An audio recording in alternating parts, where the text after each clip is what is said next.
اکابری کی حیات سے۔ الحمدللہ رب العالمین والصلاة والسلام علی سید المرسلین، اما بعد فاعوذ باللہ من الشیطان الرجیم، بسم اللہ الرحمن الرحیم۔ الصلاة والسلام علیک یا رسول اللہ وعلی آلک واصحابک یا حبیب اللہ۔ الصلاة والسلام علیک یا نبی اللہ وعلی آلک واصحابک یا نور اللہ۔ میرے پیارے اسلامی بھائی اور مدنی چینل کے ناظرین، مدنی چینل کے سلسلہ ایک واقعہ ایک سبق میں آپ کی خدمت میں حاضر ہیں۔ اس مبارک سلسلے میں آیات قرآنیہ، احادیث نبویہ اور کتب متفرقہ میں بیان کردہ واقعات میں سے کسی ایک واقعے کو ہم موضوع سخن بناتے ہیں اور اس میں بکھرے ہوئے رنگ برنگے مدنی پھولوں کی مہک سے اپنے مشام دماغ کو معطر کرنے کا سلسلہ کرتے ہیں۔ آئیے ابتدا ہی سے درود پاک کی فضیلت سننے کی سعادت حاصل کریں اور درود پاک کی برکتوں سے اپنے سلسلے کو مزید معطر و معمر کرنے کی سعادت حاصل کریں۔ سرکار دو عالم نور مجسم شاہ آدم و بنی آدم صلی اللہ تعالی علیہ وآلہ وسلم نے ارشاد فرمایا، صلو علی فإن الصلاۃ علی زکوٰۃ لکم، مجھ پر درود پڑھو، بے شک تمہارا مجھ پر درود پڑھنا تمہارے اعمال کے لیے طہارت ہے۔ صلو علی الحبیب صلی اللہ تعالی علی محمد وعلی آلہ وصحبہ وبارک وسلم۔ میرے پیارے اسلامی بھائی اور مدنی چینل کے ناظرین، سلسلے کی ابتدا ہی میں کچھ اچھی نیتیں کرنے کی سعادت بھی حاصل کیے لیتے ہیں تاکہ ثواب بھی ملے۔ اللہ عز و جل کی رضا پانے، ثواب کمانے اور اپنی آخرت بنانے کے لیے از ابتدا تا انتہا توجہ کے ساتھ سننے کی سعادت حاصل کروں گا۔ جن کاموں کے کرنے کا کہا جائے گا وہ کروں گا اور جن سے منع کیا جائے گا ان سے بچنے کی کوشش کروں گا۔ آج کے سلسلے سے حاصل ہونے والا ثواب بارگاہ رسالت میں ہدیۃً پیش کرتے ہوئے جملہ مؤمنین و مؤمنات کی ارواح کو ایصال کرتا ہوں۔ یہ بھی نیت کیجئے جو سیکھیں گے سب کو سکھاتے چلیں گے، دیے سے دیے کو جلاتے چلیں گے۔ صلو علی الحبیب صلی اللہ تعالی علی محمد وعلی آلہ وصحبہ وبارک وسلم۔ میرے پیارے اسلامی بھائیوں اور مدنی چینل کے ناظرین، مدینہ طیبہ کے کوچہ و بازار میں نور برس رہا تھا۔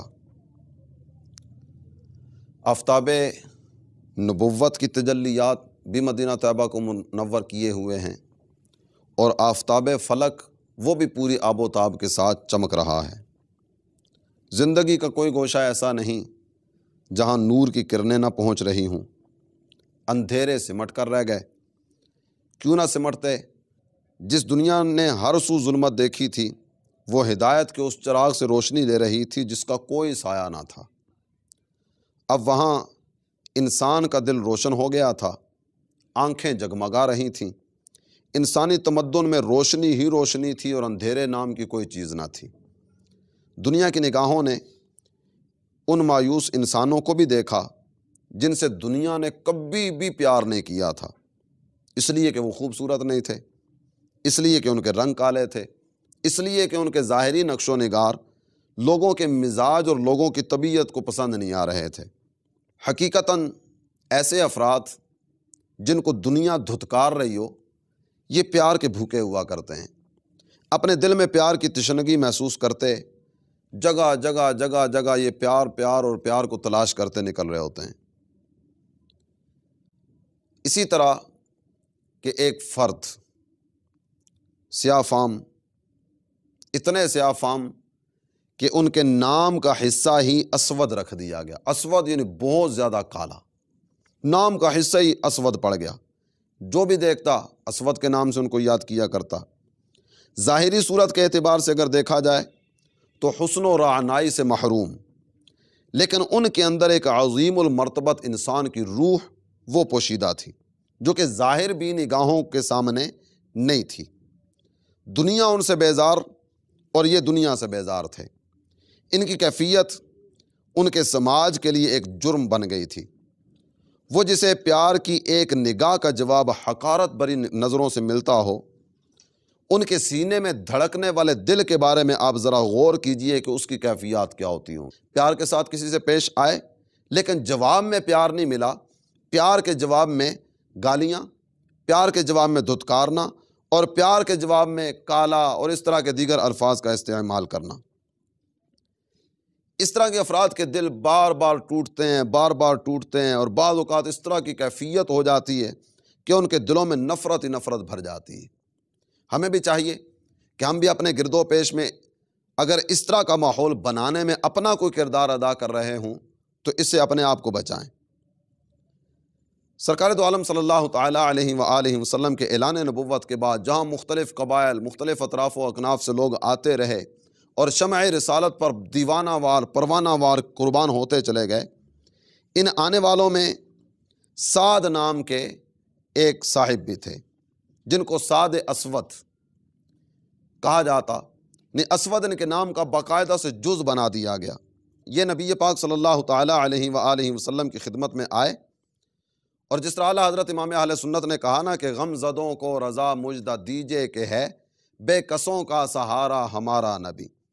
حضرت سعد رضی اللہ تعالیٰ عنہ نبی پاک صلی اللہ تعالیٰ علیہ وآلہ وسلم کی خدمت میں آئے اور سرکار دو عالم صلی اللہ تعالیٰ علیہ وآلہ وسلم کا پیار، سرکار کی محبت اور حضور کا اپنائیت والا ماحول دیکھ کر کلمہ پڑھ کر مسلمان ہو گئے۔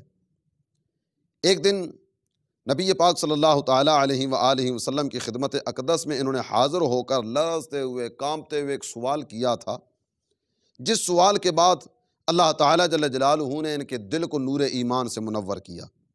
آئے اور عرض کرنے لگے، یہ ارشاد فرمائیے کہ کیا میں اپنے کالے رنگ کی وجہ سے اور چہرے کے خوبصورت نہ ہونے کی وجہ سے جنت میں جانے سے روک دیا جاؤں گا؟ اس آواز میں اخلاص کی دولت تھی، انسانیت کا درد تھا، ایک تڑپ تھی، ایک بے قراری تھی۔ اچانک نبی پاک صلی اللہ تعالیٰ علیہ وآلہ وسلم کی نگاہ کرم اٹھی جو زخمی دلوں کے اندر بھی ایک پیار بھری لذت عطا کرنے والی رحمت کی ایک ٹھنڈک تھی۔ ایسا محسوس ہوا کہ یاس اور نا امیدی کی وہ تمام تاریکیاں چھٹ گئیں۔ جناب سعد رضی اللہ تعالیٰ عنہ آپ پر وہ نگاہ کرم کیا پڑی، سرکار کی نگاہ تو ویسی با کمال ہے۔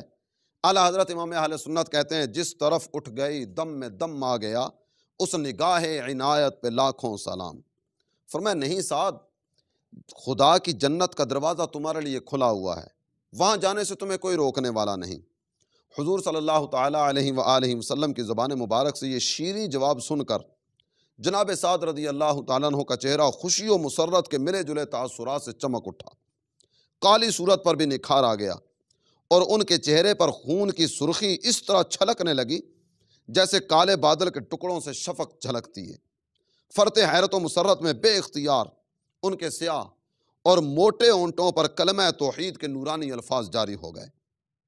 ایک شکستہ دل کو سہارا مل گیا، محبت کی راہ مل گئی، انہوں نے اپنے رب کو پا لیا اور اللہ تعالیٰ جل جلالہ کے پیارے حبیب صلی اللہ تعالیٰ علیہ وآلہ وسلم انہیں مل گئے۔ اس بے درد دنیا کے سارے ہی بھید ان کی نگاہوں پر کھل چکے تھے، انہیں اس دنیا سے اب کوئی شکایت نہ تھی، اب اپنی بدصورتی کا کوئی رنج، کوئی گلہ بالکل نہ تھا۔ کچھ دن بیت گئے، حضرت سعد رضی اللہ تعالیٰ عنہ چونکہ بھی شادی شدہ نہیں تھے اور ان کی شادی میں سب سے بڑی رکاوٹ ان کے رنگ کا کالا ہونا تھا۔ کچھ دن گزرے، تنہائی کا احساس دل میں کانٹے کی طرح کبھی کبھی کھٹکنے لگتا، یہ خیال آتا کاش میرا بھی گھر بس جاتا، شادی کی مسرت حاصل ہوتی، کاش میری بھی نسل چلتی، میرے بھی بچے ہوتے اور میں بھی زندگی کی مسرتیں پا سکتا، وہ مسرتیں جو دوسروں کو حاصل ہیں اور مجھے حاصل نہیں، صرف اس لیے کہ میں بدصورت ہوں، اور بدصورت ہونا بھی کتنا بڑا قصور۔ جناب سعد رضی اللہ تعالیٰ عنہ کے چہرے سے ایک بار پھر مایوسی ٹپکنے لگی، لیکن یہ مایوسی کیوں؟ جب سرکار دو عالم صلی اللہ تعالیٰ علیہ وآلہ وسلم تشریف فرما ہیں تو سرکار کے ہوتے مایوس کیوں؟ غم زدوں کو رضا مجدہ دیجے کہ ہے بے کسوں کا سہارا ہمارا نبی۔ جناب سعد رضی اللہ تعالیٰ عنہ نے سوچا میرے آقا انسان کے ہر درد کے معالج ہیں، جن کی پر نور نگاہیں ہر زخمی دل پر ٹھنڈی مرہم رکھ دیتی ہیں، جس نے میرے ٹوٹے ہوئے دل کو سہارا دیا، جس نے مجھے حق کی راہ دکھائی، زندگی کے راستے پر رہنمائی کی۔ یہ سوچتے ہی سوچتے جناب سعد رضی اللہ تعالیٰ عنہ کا چہرہ ایک بار پھر چمک اٹھا۔ انہوں نے محسوس کیا کہ جیسے ان پر زندگی کی ایک نئی توانائی اور زندگی کی نئی لہر دوڑ گئی ہو۔ وہ اپنی جگہ سے اٹھے اور پھر اس دروازے کی طرف بڑھے جہاں انسان ہی نہیں فرشتے بھی ادب و تعظیم کے ساتھ حاضر ہوتے ہیں۔ حضور صلی اللہ تعالیٰ علیہ وآلہ وسلم کی بارگاہ میں جا کر دست بستہ حاضر ہو گئے، خاموش بیٹھے ہیں۔ نبی پاک صلی اللہ تعالیٰ علیہ وآلہ وسلم نے فرمایا سعد خاموش کیوں ہو؟ سعد رضی اللہ تعالیٰ عنہ عرض کرتے ہیں اللہ کے رسول صلی اللہ تعالیٰ علیہ وآلہ وسلم نے مجھ سے جنت کا وعدہ تو کیا، لیکن حضور دنیا کی نعمتوں اور دنیا کی لذتوں سے اب بھی بدستور محروم ہوں۔ میں اپنا گھر بسانا چاہتا ہوں، لیکن کوئی شخص مجھے رشتہ دینے کے لیے تیار ہی نہیں، اس لیے کہ میرے چہرے کا رنگ کالا ہے۔ نبی پاک صلی اللہ تعالیٰ علیہ وآلہ وسلم نے جب یہ بات سنی تو گری پڑی انسانیت کا بازو تھام کر سہارا دینے والے آقا صلی اللہ تعالیٰ علیہ وآلہ وسلم نے جناب سعد رضی اللہ تعالیٰ عنہ کے ٹوٹے ہوئے دل کی آواز کا جواب دیتے ہوئے کہا جاؤ قبیلہ بنو ثقیف کے سردار کو جا کر فیصلہ سنا دو کہ اس کی بیٹی کا نکاح تمہارے ساتھ کر دیا گیا۔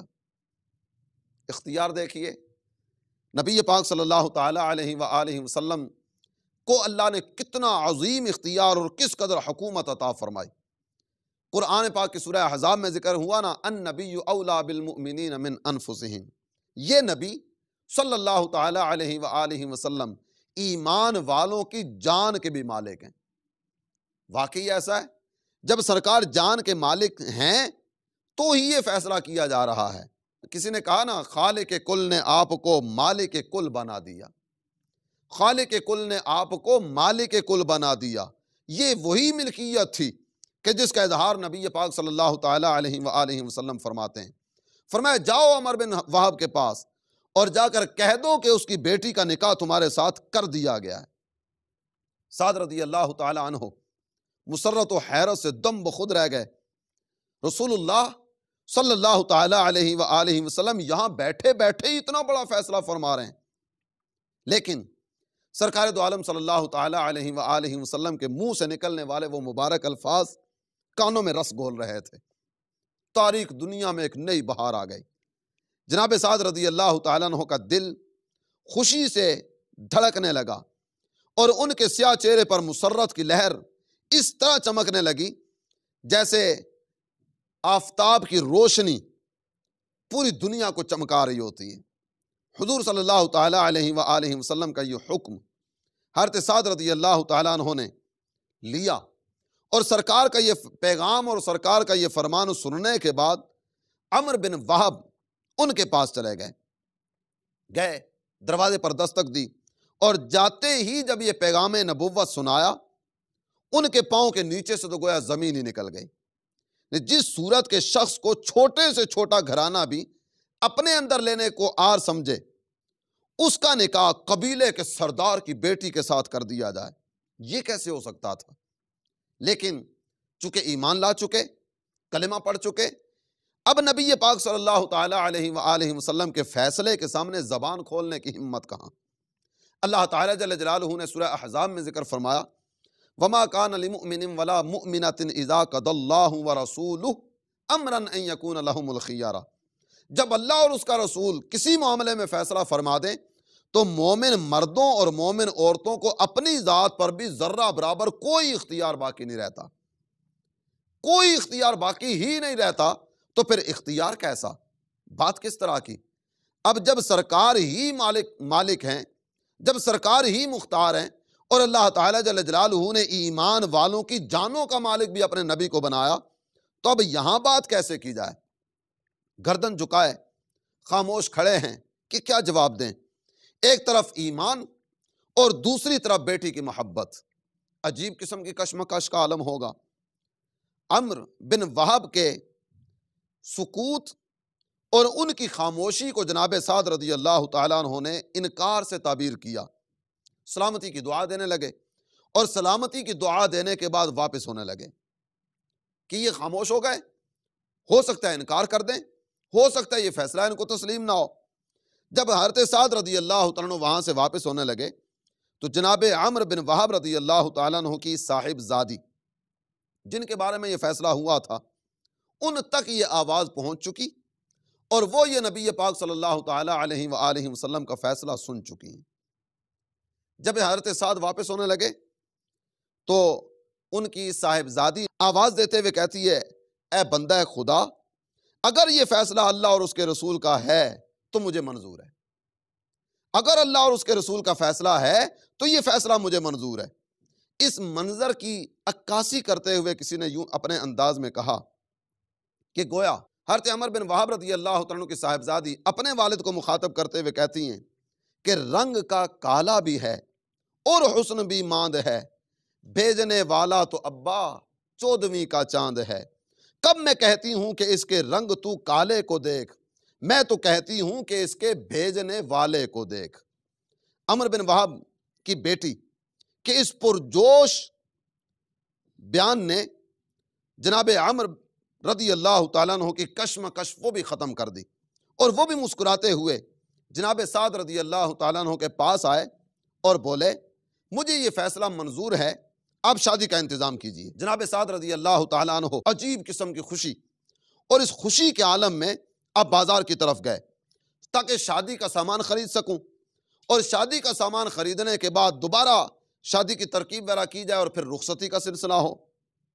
جب یہ بازار میں خریداری کرنے کے لیے جاتے ہیں تو اچانک ان کے کانوں میں ایک آواز آتی ہے، وہ آواز یہ ہے، اے اللہ کے بندو جہاد کے لیے تیار ہو جاؤ، اے اللہ کے بندو راہ خدا میں سفر کے لیے تیار ہو جاؤ۔ جناب سعد رضی اللہ تعالیٰ عنہ یہ آواز سن کر تھم گئے، جذبات میں طوفان سا اٹھا، ایک طرف شادی کی مسرتیں اور حجرہ عروسی کا تصور، اور دوسری طرف شہادت کا شرف۔ جناب سعد رضی اللہ تعالیٰ عنہ نے ایک لمحے کے لیے توقف کیا ہوگا، شادی یا جہاد، یہ یا وہ، یہ کر لوں یا وہ کر لوں، ایک لمحے کے لیے آپ نے توقف کیا، لیکن مردان راہ حق ان کو فیصلہ کرنے میں دیر نہیں لگتی۔ وہ جو بھی فیصلہ کیا کرتے ہیں نا، ہماری طرح یہاں کے چکروں میں پڑے بغیر وہ صرف اور صرف یہ دیکھا کرتے ہیں کہ اللہ کی رضا کس کام میں، آخرت کی بہتری کس کام میں، مقام قرب کی طرف جانے والا راہ کون سا ہے، اللہ تعالیٰ اور اس کے پیارے حبیب صلی اللہ تعالیٰ علیہ وآلہ وسلم کی رضا والا کام کون سا ہے۔ نہیں، ایک طرف اپنی خواہش ہے اور دوسری طرف اپنی آخرت کو بہتر بنانے والا کام ہے۔ جو یہ خیال آیا نا، شادی یا جہاد، شادی یا راہ خدا کا سفر، فیصلہ کرنے میں کوئی دیر نہیں لگی اور وہ میدان جہاد کی طرف روانہ ہو گئے۔ نبی پاک صلی اللہ تعالیٰ علیہ وآلہ وسلم نے جب میدان جنگ میں دیکھا، آواز دی سعد، جب سرکار آواز دیتے ہیں تو حضرت سعد رضی اللہ تعالیٰ شہادت کی سرمستی میں ڈوبے ہوئے تلوار ہاتھ میں لیے آگے سے آگے بڑھتے چلے جا رہے ہیں۔ سرکار کی آواز ان تک نہیں پہنچ سکی۔ اس وقت کیفیت اس طرح کی تھی، یعنی شوق جہاد، اللہ تعالیٰ جل جلالہ کی بارگاہ میں اپنی جان کے نذرانے کو پیش کرنے کا شوق، خبر ہی نہیں ہوئی کہ نبی پاک صلی اللہ تعالیٰ علیہ وآلہ وسلم نے آواز دی ہے۔ فوج کے نرغے میں گھرا ہوا یہ شیر جنگ لڑتا رہا، آگے بڑھتا رہا، دشمنوں کے سر کاٹتا رہا، لیکن ایک تلوار ان کے سر پر آ لگی اور جناب سعد رضی اللہ تعالیٰ عنہ کے ماتھے پر خون کی سرخ دھاروں کا سہرا بن گیا۔ ان کی شہادت کی خبر جب عمر بن وہب رضی اللہ تعالیٰ عنہ کی بیٹی، یعنی مرحوم کی ہونے والی دلہن جن سے نکاح کا پیغام لے کر یہ گئے تھے، جن کے ساتھ نبی پاک صلی اللہ تعالیٰ علیہ وآلہ وسلم نے ان کا نکاح فرمایا، جب یہ خبر ان کو پہنچی تو انہوں نے افسردہ ہو کر یہ کہا، سعد شہادت مبارک ہو، جنت میں مجھے بھول نہ جانا۔ میرے پیارے اسلامی بھائی اور مدنی چینل کے ناظرین، واقعہ تو اپنے اختتام کو پہنچا، لیکن اس واقعے میں ہمارے لیے جو مدنی پھول ہیں اور یہ واقعہ ہمیں جو درس دیتا چلا جا رہا ہے اور یہ واقعہ ہمیں جو سبق دیتا چلا جا رہا ہے وہ کیا ہے؟ نبی پاک صلی اللہ تعالیٰ علیہ وآلہ وسلم کی بارگاہ وہ عظیم بارگاہ ہے کہ جس بارگاہ میں آنے والا کوئی بھی کبھی بھی خالی نہیں گیا۔ اللہ تعالیٰ جل جلالہ نے اپنے پیارے حبیب صلی اللہ تعالیٰ علیہ وآلہ وسلم کو وہ مقام و مرتبہ دیا کہ جو بھی سوالی آئے، جو بھی سوال لے کر آئے، سرکار دو عالم صلی اللہ تعالیٰ علیہ وآلہ وسلم ہر آنے والے کی جھولی کو بھرتے چلے جا رہے ہیں، ہر آنے والے کے دامن مراد کو عطا کرتے چلے جا رہے ہیں، دامن مراد کو بھرتے چلے جا رہے ہیں۔ کسی نے کہا نا کہ مالک کونین ہیں گو پاس کچھ رکھتے نہیں، دو جہاں کی نعمتیں ہیں ان کے خالی ہاتھ میں۔ حدیث مبارکہ سرکار دو عالم صلی اللہ تعالیٰ علیہ وآلہ وسلم ارشاد فرماتے ہیں انما انا قاسم واللہ یعطی، اللہ مجھے دیتا ہے اور میں اللہ کی دی ہوئی نعمتوں کو جہانوں میں تقسیم کرنے والا ہوں۔ سرکار کیسا تقسیم کرتے ہیں؟ جو بھی آنے والا آتا ہے، اس بارگاہ میں آنے والا کبھی خالی گیا ہی نہیں۔ اور کیسی عظیم بارگاہ، وَلَوْ أَنَّهُمْ إِذْ ظَلَمُوا أَنفُسَهُمْ جَاءُوكَ، ساری دنیا والوں کا رخ موڑ دیا گیا سرکار کی بارگاہ کی طرف۔ اے منگتو، اے سوالیو، اے گناہ کر کے اپنی جان پر ظلم کرنے والو، جاؤ میرے نبی کی بارگاہ میں، اور جاؤ نبی پاک صلی اللہ تعالیٰ علیہ وآلہ وسلم کی خدمت اقدس میں۔ ساری دنیا والوں کا رخ سرکار کی بارگاہ کی طرف موڑا گیا، اور نبی پاک صلی اللہ تعالیٰ علیہ وآلہ وسلم کو کیا فرمایا؟ فرمایا وَأَمَّا السَّائِلَ فَلَا تَنْهَرْ، میرے پیارے حبیب ساری دنیا والوں کا رخ آپ کی طرف موڑ دیا۔ یہ سوالی آئیں گے، طرح طرح کی فریادیں لے کر آئیں گے، آپ کی بارگاہ میں سوال لے کر آئیں گے۔ میرے پیارے، کسی آنے والے سوالی کو آپ نے جھڑکنا نہیں، جو بھی آئے اس کو عطا کرتے چلے جائیں۔ اعلیٰ حضرت امام اہل سنت آپ اسی لیے کہتے ہیں کہ فریاد امتی جو کرے حال زار میں، ممکن نہیں کہ خیر بشر کو خبر نہ ہو، واللہ وہ سن لیں گے، فریاد کو پہنچیں گے۔ اتنا بھی تو ہو کوئی آہ کرے دل سے، سرکار کو دل سے پکار کر دیکھو۔ نبی پاک صلی اللہ تعالی علیہ وآلہ وسلم ہر امتی کی فریاد کو سنتے ہیں، اور در سے بلند کی جانے والی آواز نبی پاک صلی اللہ تعالی علیہ وآلہ وسلم اس کا مداوع بھی فرماتے ہیں۔ اور دوسری ایک بات ہمارے سامنے آتی ہے، صحابہ اکرام علیہم رضوان کا بڑا پیارا طریقہ، بڑی پیاری ادا اور بڑا حسین عقیدہ۔ جو بھی مسئلہ پیش آئے، یہ اپنا مسئلہ لے کر چلے جاتے سرکار کی بارگاہ میں۔ حضور کیا دیتے ہیں، کیا دے سکتے ہیں، نبی یہ نہیں دیتے، نبی وہ نہیں دیتے، نبی کو کوئی اختیار نہیں ہے۔ جناب نبی کی بارگاہ میں سوال کیسا؟ کوئی اس طرح کی بات ان کے ہاں ہمیں نظر نہیں آتی۔ حضرت سعد رضی اللہ تعالیٰ عنہ کو دیکھیے، نکاح نہیں ہو رہا، فریاد لے کر سرکار کی بارگاہ میں۔ لوگ بدصورتی کا طعنہ دیتے ہیں، اپنے درد کا مرہم طلب کرنے کے لیے سرکار کی بارگاہ میں۔ اور یہ صرف حضرت سعد کا واقعہ نہیں ہے، اس کے علاوہ کتب احادیث میں کتنی ہی باتیں اس طرح کی آپ کو ملیں گی۔ جنگ میں آنکھ نکل گئی، اب وہ نکلی ہوئی آنکھ لے کر سرکار کی بارگاہ میں، نبی پاک صلی اللہ تعالیٰ علیہ وسلم اپنی جگہ پر رکھتے ہیں، پہلے سے بھی زیادہ روشن ہو جاتی ہے۔ حضرت عبداللہ ابن عتیق رضی اللہ عنہ پنڈلی ٹوٹ گئی، اب وہ ٹوٹی ہوئی ہڈی یہ جڑوانے کے لیے بھی سرکار کی بارگاہ میں۔ بچہ بے ہوش ہو جاتا ہے، بے ہوشی کے دورے پڑتے ہیں، اب اس کا علاج لینے کے لیے سرکار کی بارگاہ میں۔ کتنے ہی واقعات اس طرح کے، چونکہ اپنا موضوع نہیں ہے اس لیے دو تین چیزوں کی طرف اشارہ کیا اور آگے بڑھتا چلا جا رہا ہوں۔ سرکار دو عالم صلی اللہ تعالیٰ علیہ وآلہ وسلم کے صحابہ وہ ہمیں یہ ذہن دیتے نظر آتے ہیں کہ اے کلمہ پڑھنے والو، اے نبی پاک صلی اللہ تعالیٰ علیہ وآلہ وسلم کی محبت کا دم بھرنے والو، کیا ہے جو تمہارے آقا کی بارگاہ سے تمہیں نہیں ملتا؟ اعلیٰ حضرت امام اہل سنت کہتے ہیں نا، میں تو مالک ہی کہوں گا کہ ہو مالک کے حبیب، یعنی محبوب و محب میں نہیں میرا تیرا۔ سرکار کو اللہ نے مالک بنایا، تو جب اللہ نے سرکار کو مالک بنایا تو کیوں نہ سرکار کی بارگاہ میں استغاثہ پیش کریں۔ اللہ تعالی ہم سب کو حسن عقیدہ نصیب فرمائے اور صحابہ والی حسین اداؤں پر عمل پیرا ہو کر زندگی بسر کرنے کی توفیق عطا فرمائے۔ ساتھ ہی ساتھ ایک بات جو ہمارے سامنے آئی، صحابی رسول حضرت سعد رضی اللہ تعالیٰ عنہ کا پیارا انداز۔ آپ شادی کی تیاری کے لیے بازار میں گئے، خریداری وغیرہ کرنے کے لیے آپ بازار میں پہنچے، لیکن جو ہی نبی پاک صلی اللہ تعالیٰ علیہ وآلہ وسلم کے منادی کی آواز کانوں میں پڑتی ہے تو لبیک یا رسول اللہ کا نعرہ لگاتے ہوئے میدان جہاد کی طرف روانہ ہو جاتے ہیں۔ نہیں، اللہ اور اس کے رسول کے فرمان پر لبیک، سارے کام چھوڑ دیے، وہ سارے جناب میرا یہ مسئلہ، میرا وہ کام، میں تو اب یہ کرنے جا رہا ہوں، پہلے یہ کر لوں پھر اس کے بعد وہ کر لوں گا، یہ تھوڑا سا ہو جائے نا اس کے بعد جناب میں دین کے لیے نکلوں گا، میں خدمت دین کروں گا، میں راہ سنت پر چلوں گا، میں جناب مدنی قافلے میں سفر بھی کروں گا، بس دعا کرے نا میرا یہ کام ہو جائے۔ اب وہ کام جس کے لیے پتہ نہیں دل میں کتنے ارمان تھے وہ ہونے جا رہا ہے، یعنی شادی۔ لیکن حضرت سعد رضی اللہ تعالیٰ عنہ نے اس کام کو چھوڑ کر اللہ اور اس کے پیارے حبیب صلی اللہ تعالیٰ علیہ وآلہ وسلم کی اطاعت و فرما برداری کی طرف قدم بڑھایا۔ آج کے دور میں اگرچہ اس طرح کی صورت شاید پیش نہیں آئے گی کہ جناب آپ کو یہ کہا جائے آپ شادی چھوڑ دیں، آپ بیوی چھوڑ دیں، آپ بچے چھوڑ دیں، آپ گھر چھوڑ دیں، آپ کاروبار چھوڑ دیں، آپ سب کچھ چھوڑ دیں اور جناب مسجد میں آ کر ڈیرا لگا لیں۔